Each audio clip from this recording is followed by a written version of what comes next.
It is so great to see a real friend who knew me before I got huge and isn't just trying to get something out of me. Right. I swear, you are like the only one I have left. I am this close to falling off the deep end. I know I'm smiling right now, but the light inside me is dying. What? Hey, hello, how do you do? Shady Doorags here. When you hear the words female version of Bojack, who comes to mind?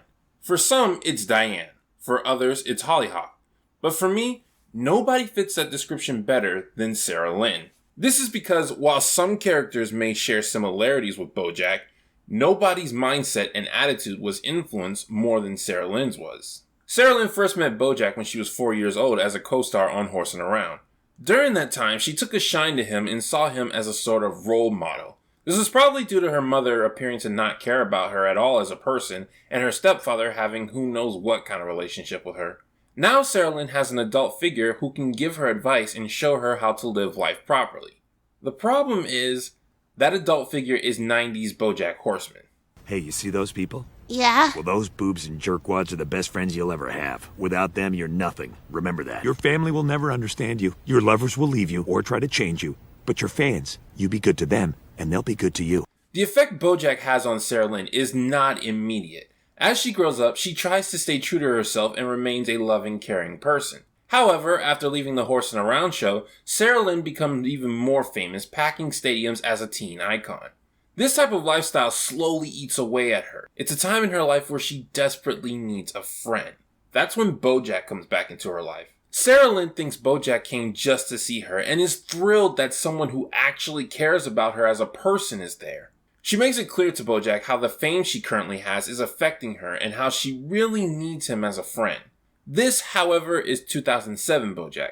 He still has no idea how to put others first in a relationship. So, instead of dropping the script or even deciding just to bring it up later, he reveals to Sarah Lynn his actual reasons for visiting. And it's in this moment that Sarah Lynn becomes truly lost. The bad advice Bojack told her as a kid has come true. Everyone she thought cared about her as a person is gone, and the only thing she has are her fans. Sarah Lynn dismisses Bojack from both her room and her life, making it clear that they are no longer friends. Thanks again for coming. Like I said, it's always nice to see, you. Fast forward years later, and we see what this mindset has done to Sarah Lynn. She's unstable, being addicted to every substance possible and taking no responsibility for herself. When she's 30, she once again encounters Bojack. This time, Bojack is a lot more caring and welcomes her with open arms.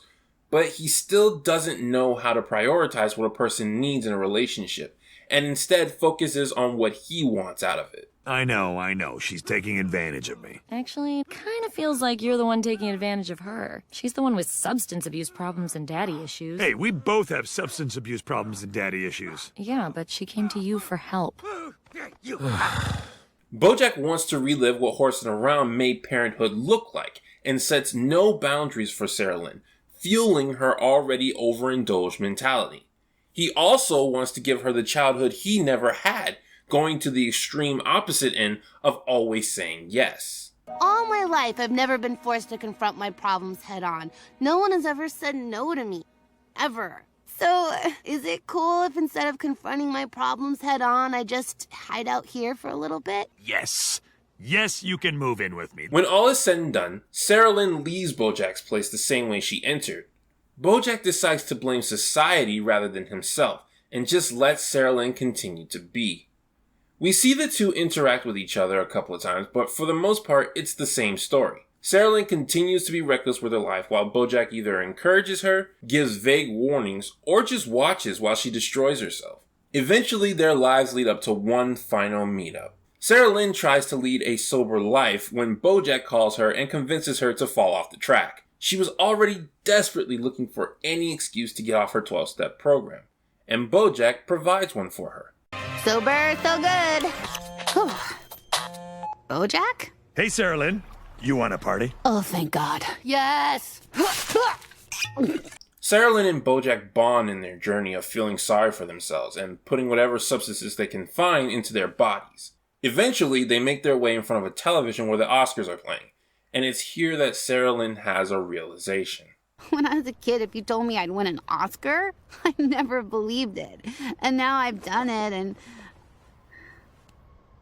Bojack, I don't like anything about me. This is the most important moment in Sarah Lynn and Bojack's relationship. It shows that Sarah Lynn wanted to be something different and deeply regrets the life she led. The life that Bojack helped send her down. Bojack tries to take her mind off things by going to the observatory with her. And of course, probably the most legendary scene in the show happens. The only thing that matters is right now. This moment. This one spectacular moment we are sharing together. Right, Sarah Lynn? Sarah Lynn? Sarah Lynn? This is a wake-up call for Bojack. Up until this point, he has been constantly doing things and disregarding how they affect others. But with Sarah Lynn's death, he gets it now.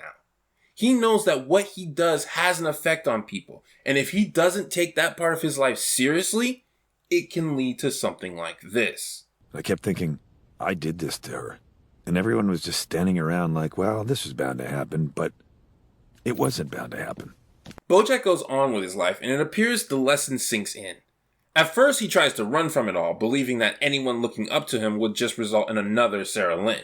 Eventually, though, he comes across Hollyhock and continually tries to do things differently with her, putting her needs first in all their encounters. He wants so badly to avoid a repeat of that incident that when Hollyhock has to be sent to the hospital for similar reasons Sarah Lynn was, he has a panic attack. Bojack's change in actions and his great relationship with Hollyhock is a direct result of him learning from what happened with Sarah Lynn.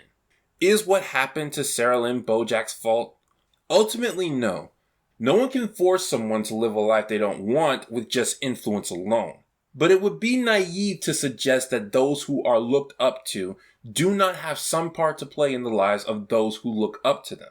Bojack both led by example and taught Sarah Lynn lessons that, when taken to heart, led her to her fate. It's great that Bojack finally learned his lesson in season 4. But Sarah Lynn was the price he had to pay for taking so long to learn it. This has been Shady Doorags. So long, farewell, Auf Wiedersehen, goodbye.